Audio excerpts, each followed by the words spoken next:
Hi, I'm Mike. And I'm Rafi. Today we're going to be doing regular things. Like eating Chipotle inside of our kitchen. Back up. There's nowhere to go.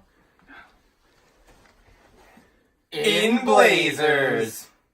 I know, this is really exciting. I really like Chipotle. What did you get to eat today? I got Chipotle.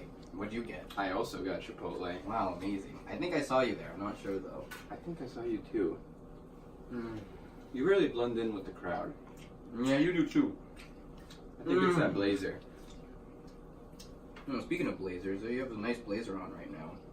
You have a very nice blazer on right now. Yours is even better. No. You're making me blush. Don't do that.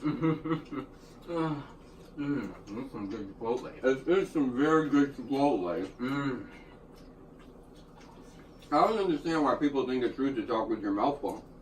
I do it all the time. I think it takes dedication. Your mouth is always full, like full of spit. You already know, Mike.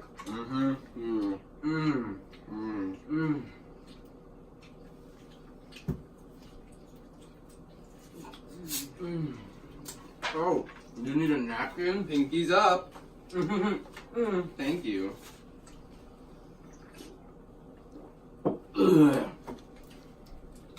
Delicious.